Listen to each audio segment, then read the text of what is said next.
Hi, my name is Johnnie W. Lewis, and I wrote this book named Flutterbye the Butterfly, all about monarch butterflies. And I wrote it for one reason in particular.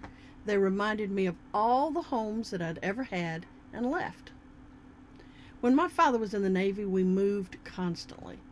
But I finally figured out that every time we'd move, I'd find one thing that would remind me of the last home that we had lived in. Monarch butterflies, because they live all over the country. In the front of the book, there's always suggestions for teachers and parents. This is to enrich the reading of this book. So let me read to you about Flutterbye the butterfly, my favorite monarch butterfly. In the early morning dew, as the sunlight warms the egg on the leaf, the animal inside starts to move around and cracking the shell. Ah, now there's more room to stretch. But the egg is so tiny that soon all that stretching breaks the egg more and more until the little worm-like caterpillar is out of its first home. The very first thing it wants to do is to taste the leaf or branch that it's on. Crunch, crunch, crunch. This tastes good. Snarf, snarf, the tiny creature says. The little caterpillar is about 1/4 of an inch long. It could actually fit across your little fingernail.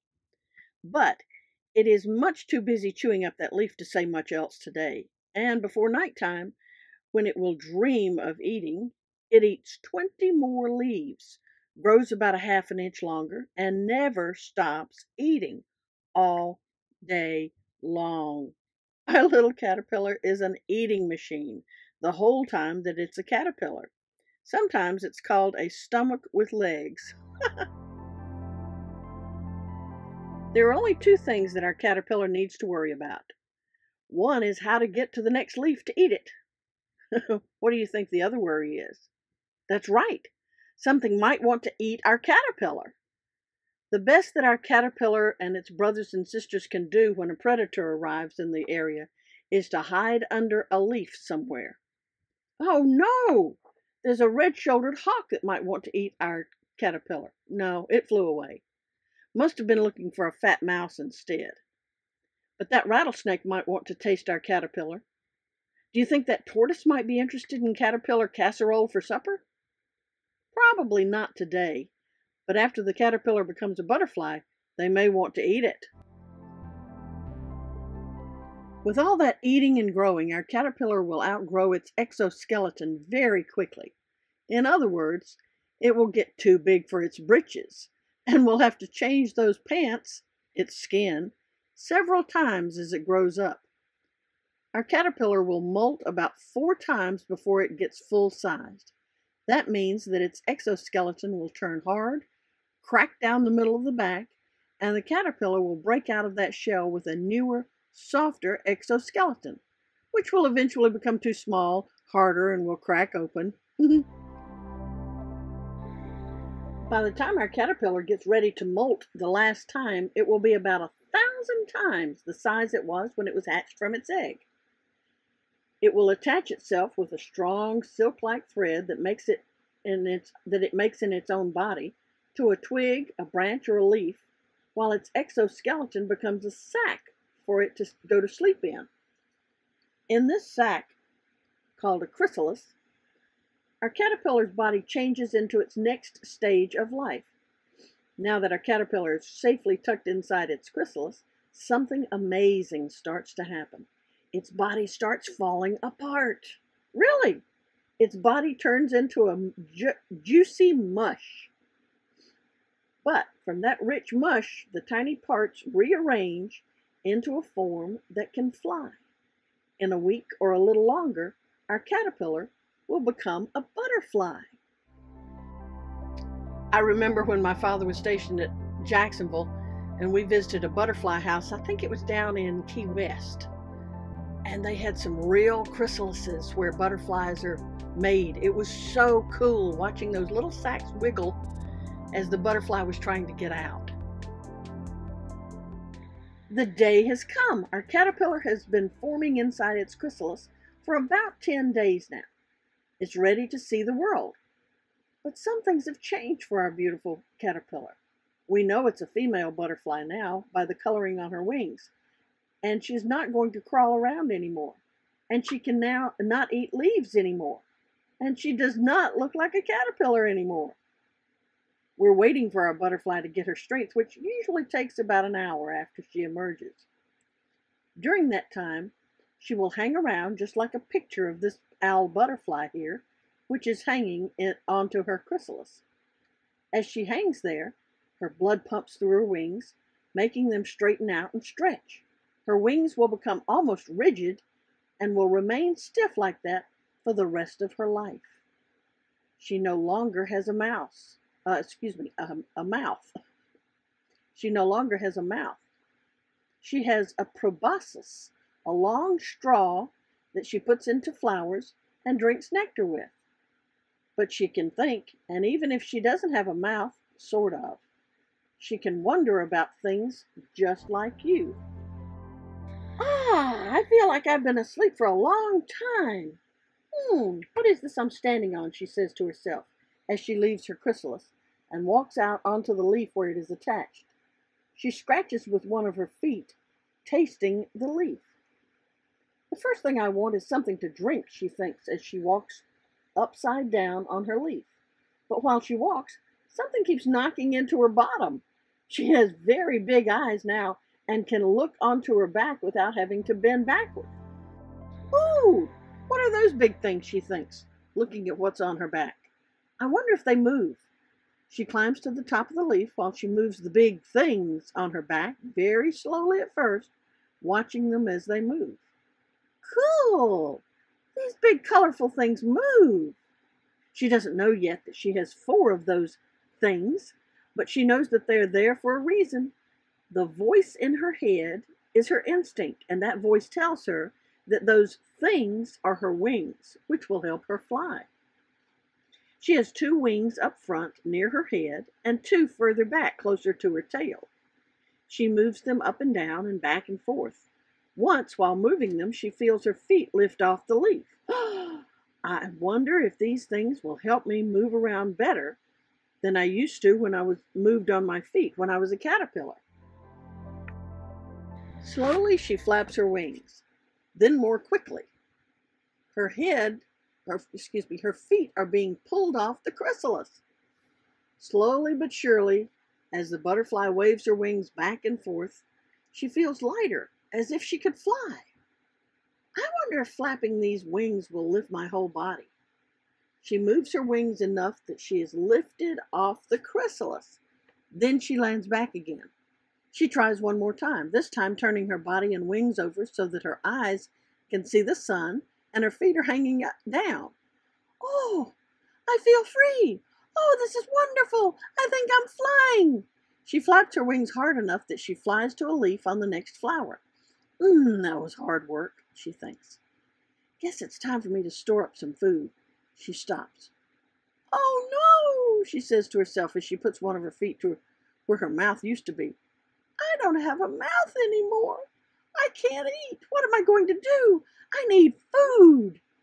She moves her antenna around quickly, sniffing the air, trying to find something to eat. Oh, look, I have one of those curly things like that thing has, she says, watching another butterfly on the next leaf. Uncurling her own proboscis, she carefully sticks it down into the flower and feels liquid. What is that stuff? Ooh, that feels yucky, she says as she quickly jerks her proboscis out of the flower and curls it back up. But instinct tells her to try again. This time she carefully puts one of her feet down into the flower to touch the liquid. That tastes good, she says. Kind of sweet. Very gingerly, she puts her proboscis down into the flower and sucks. I'm going to like this stuff. And it's easier to get than chewing up leaves. Sweet nectar from flowers, mostly milkweed, is all that she will eat now for the rest of her life. But she has to feed all day, just like she did as a caterpillar. All day long. Now that her first priority, something to eat, is satisfied, our butterfly looks around her new world. Wow! These colorful things are everywhere. I wonder if they all have the same liquid stuff that I like in them. She tries out her new wings to fly over to another flower. I'll just plug into this fragrant thing and grab some more go juice. Our butterfly has to sip all day long in order to have enough energy to keep flying. Another thing she needs to keep flying is sunlight.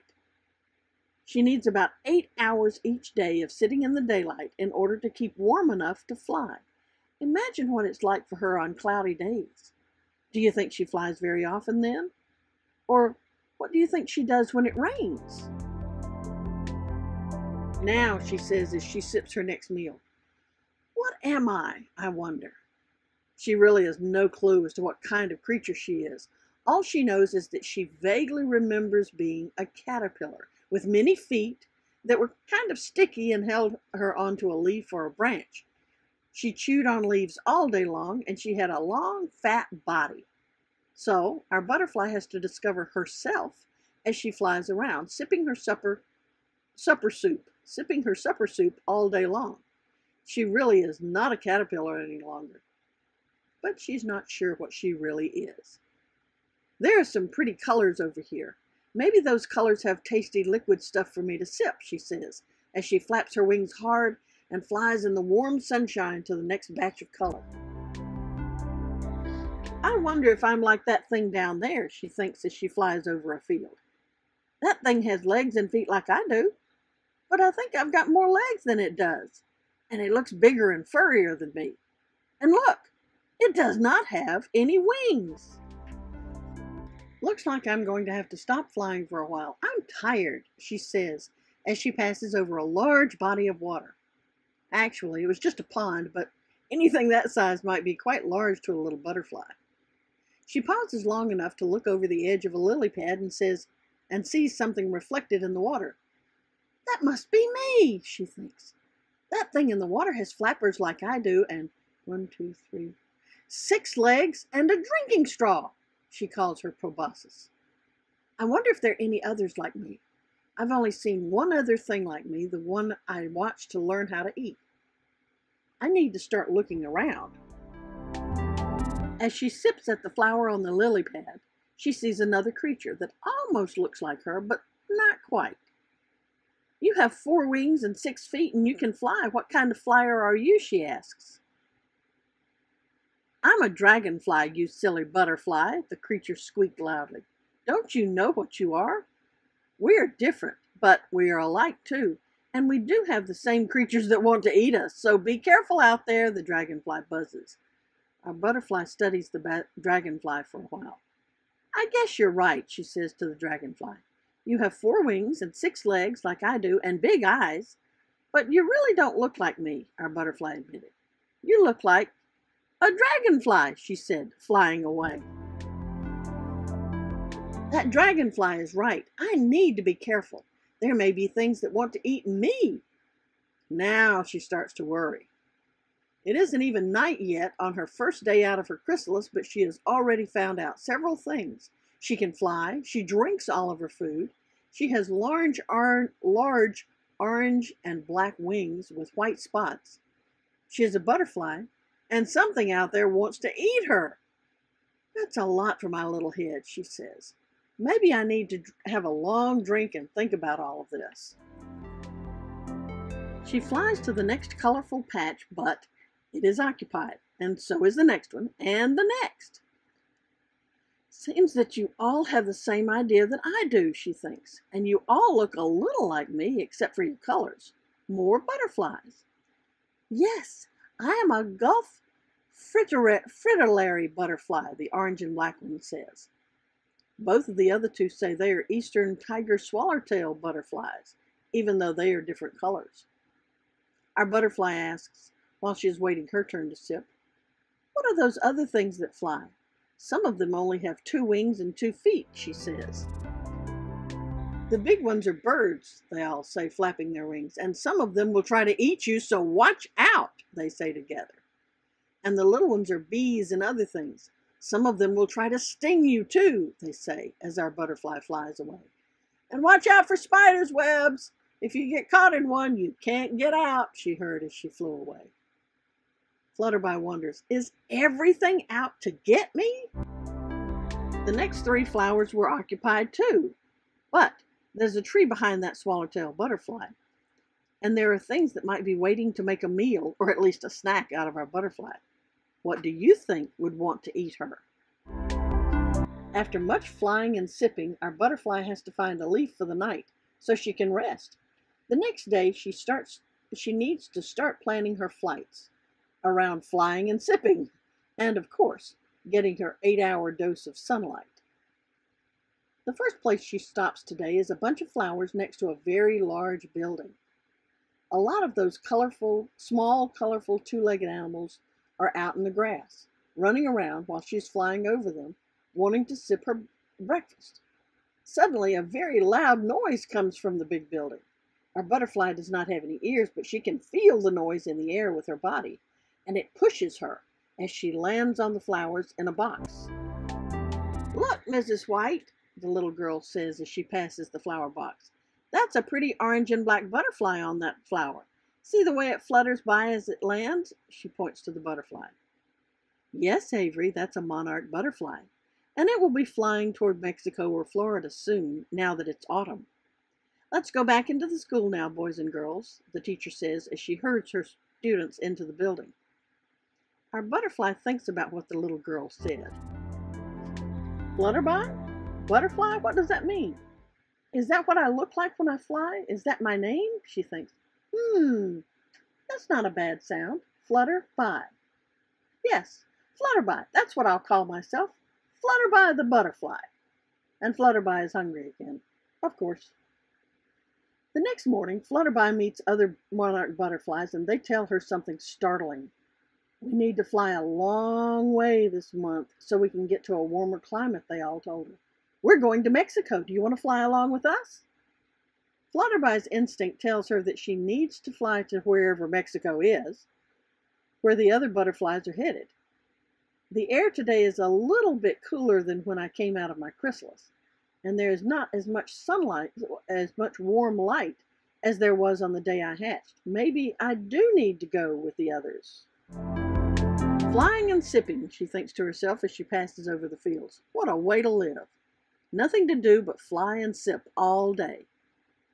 And don't forget about watching out for the things that want to eat us, one of the butterflies says. And the rain, and the cold, and the nighttime, and the wind. Whew, I guess I haven't been around long enough to learn all those things, Flutterbye says. A few days later, Flutterbye flies over a building with furry things beside it. Hey, isn't that the little girl from the other place, the one who called me a butterfly? Hi, Avery, it's me, Flutterbye. I'll just flap my wings really hard now and maybe she'll notice me.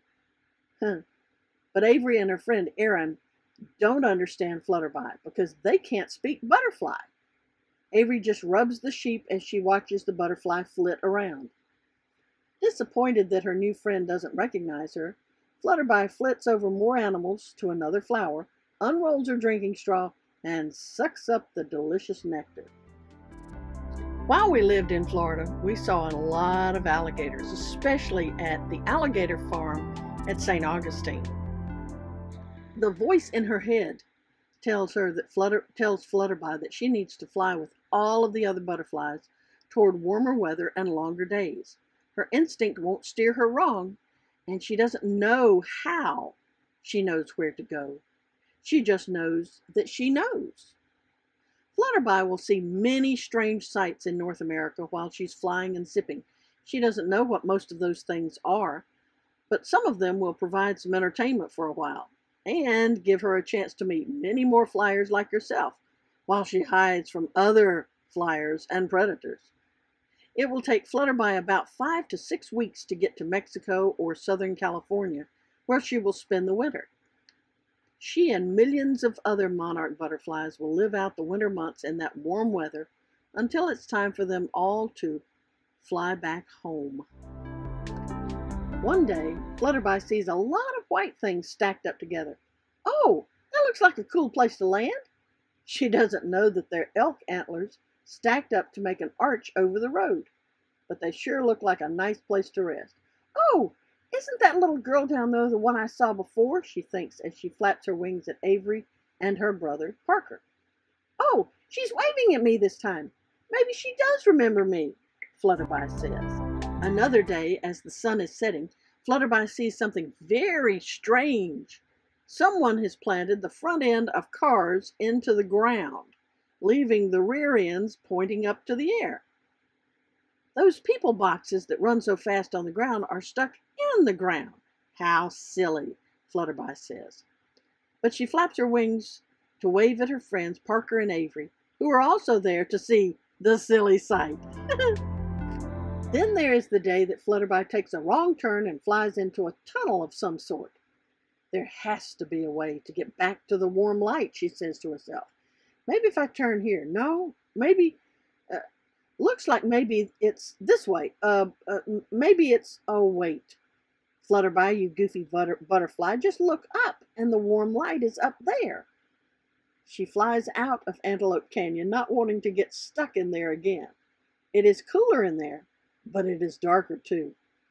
And if I can't see them and get away, they might try to eat me, she thinks. We also saw a lot of these animals when we lived in San Diego. Monarch butterflies live all over our country. During her journey, Flutterbye has almost been eaten by a tortoise, 2 frogs, a rattlesnake, 3 lizards and salamanders, a heron, a seal, 4 geese, a cat, and an osprey. The scales that she lost in the battle with that little frog will not grow back, but that won't bother her flying. It was the praying mantis that really scared her. If I fly too low to the ground, the 4-legged animals come after me. If I fly too high, the 2-legged ones with wings start to want to eat me. It's time for this journey to end. And it does. At the end of 34 days, Flutterbye and her flying companions arrive at the trees that they've all been talking about. There are monarch butterflies everywhere.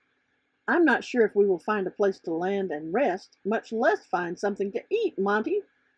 Flutterbye sputters. Monty is her butterfly friend who has been flying with the group of butterflies. He's a male monarch, and he has dark patches on his hind wings that she does not have. They have never seen so many other butterflies like themselves. But their odyssey is over for now, and there will be plenty of time for them to rest and eat and relax all through the winter months from October to March. During the whole winter, Flutterbye, Monty, and their friends spend every day doing the same things. They wake up, look for a flower with nectar, fly around collecting heat from the warm light, as Flutterbye calls the sunshine, and resting. By the middle of February, most of their friends are getting restless and wanting to fly away home, wherever home is for them. Flutterbye's instinct tells her that she can't fly too long each day because it's not really warm yet where she needs to go. The butterflies need food along the way. They need places to rest when they're tired. So much to think about. Oh, and watch out for predators. But there's another driving force in Flutterbye's very near future. She knows it's almost time for her to fly no longer. The other monarchs were talking about that on the tree. Looks like my time is almost over, she thinks to herself. But I need to do one important thing first. I'm not even sure how that happens, but I think that voice in my head will tell me what to do when I need to know. The elk and the moose may have noticed her as she flies toward home, but they can't speak butterfly to her. Do you think it would be safe for Flutterbye to rest on one of their antlers for a little while? One day, after sipping and resting and flying for hours, Flutterbye and her life partner Monty arrive at a big open field with a small lake. There are even a few flowers growing in the field. "That's milkweed, my favorite plant," she says as she spots one down below. She's so excited about finding the right plant to lay her eggs that she and Monty do a special dance in the air, fluttering around each other in spirals like they're dancing in the air. They dance for a long time until they're tired. Flutterbye needs nectar. Monty flies to the edge of the pond and sits almost in the muddy place, drinking the muddy-looking water for a long time. The next day, Flutterbye very carefully lays her eggs, one on each plant leaf, so that the caterpillars born from each egg will have plenty of food to eat as soon as they hatch. She won't be there by the time they hatch, but she knows that she's left an instinct voice for them to be guided by, a voice that will tell them how to act, what to eat, where to fly, and what predators to watch out for. She's leaving a mother's voice to teach them. Flutterbye has completed her circle of life. 10 days later, in the early dew, as the sunlight warms the egg on the leaf, the animal inside starts to move around, cracking the shell, and a new Flutterbye is born.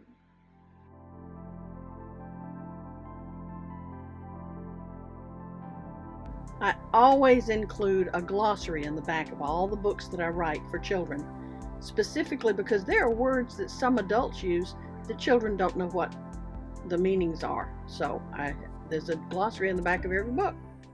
In the back of this book, there's a glossary and teacher and parent notes of enrichment for almost every page.